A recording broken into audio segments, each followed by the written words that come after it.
to another It's Too Late with Tre Jones. One hot minute edition. We made it to 2, folks. Progress. And this week's story. War. Oh, good God. Y'all, are we really doing this again? Like, really, folks. Really. Once again, we, and by we I mean America, find ourselves potentially on the brink of war with a Middle Eastern country whose name starts with an I.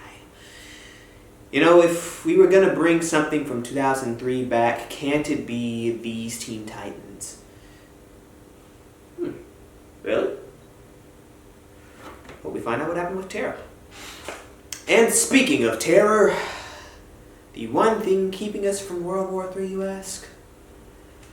This stable genius. Yeah. And they said, sir, we're ready to go. We'd like a decision. I said, I want to know something before you go. How many people will be killed? In this case, Iranians. I said, how many people are going to be killed? Sir, I'd like to get back to you on that. Great people, these generals. They said, came back, said, sir, approximately 150. And I thought about it for a second. I said, you know what? They shot down an unmanned drone, plane, whatever you want to call it. And here we are sitting with 150 dead people that would have taken place probably within a half an hour after I said go ahead. Yeah. And I didn't like it. I didn't think it was proportionate. So that's actually an uncharacteristically thoughtful, measured, maybe even noble response from President Trump. He asked what the consequences of an action would be before taking it and decided 150 Iranian casualties wasn't worth one unmanned drone. Just like one of our journalists apparently isn't worth losing out on all that sweet Saudi money. What are you gonna do? Now, you might be thinking something about this sounds kind of odd, and you'd be right.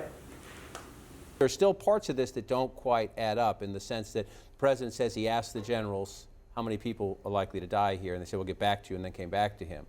Maybe that is the way it worked out, but if it did work out that way, that would be incredibly unusual. Admiral Kirby on earlier saying that no, he's been part of these strike briefs, they call them, and it's the first slide in the PowerPoint presentation. It's one of the very first things the briefer tells you. This is what we're going to hit. This is the expected casualty of it. So it's odd.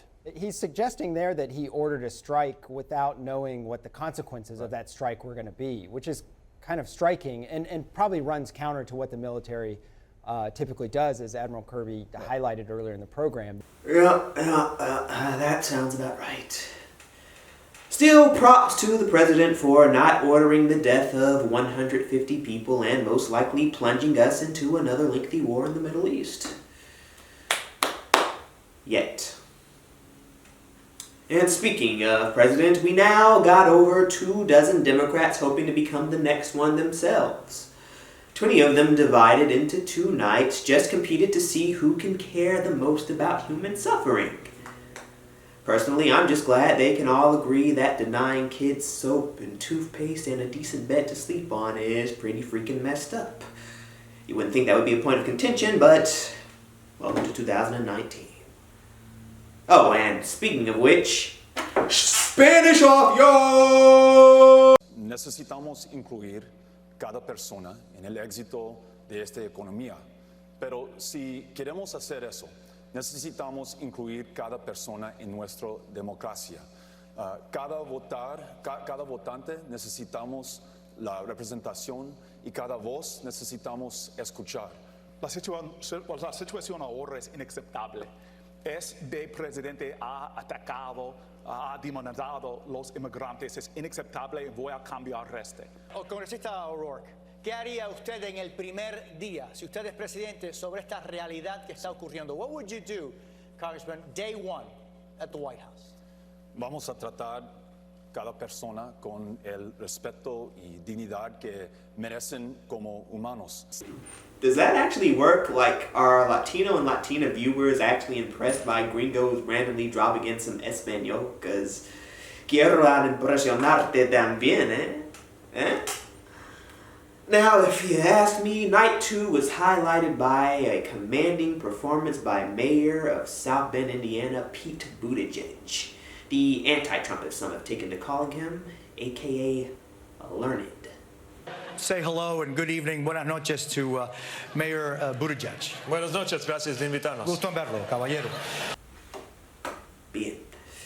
As well as Senator and former prosecutor Kamala Harris, aka my no-nonsense cool auntie. All of these issues are extremely important, but there are specifics, there are symptoms. I do not believe that the average American is a racist, but the average American is woefully undereducated about the history of race in the United States. Who is she? Is she running for president? Because I kind of like her vibe, you know? I feel like we can go get a kombucha together, or maybe some hibiscus tea. All of you speak. Senator Harris. Hey guys, you know what? America does not want to witness a food fight. They want to know how we're going to put food on their table. Yes? Yes, auntie. As I was saying, perhaps the biggest moment of the night belongs to Senator Kamala Harris, thanks to this exchange with former Vice President Joe Biden. Do you agree today that you were wrong to oppose busing in America then? No. Do you agree? I did not oppose busing in America. What I opposed is busing ordered by the Department of Education.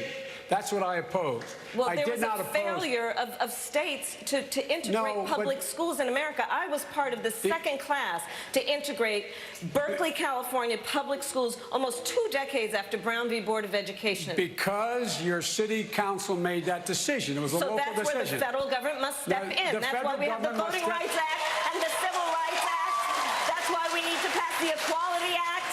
That's why we need to pass the ERA, because there are moments in history where states fail to preserve the civil rights of all people. Ah, damn. You know what I'd like to know? What does President Obama think of all this? He'd probably be like, well, look, my name's Bennett, and I'm not in it. And it's all the time we have for 1 hot minute. Rhyming. Thanks for wasting time.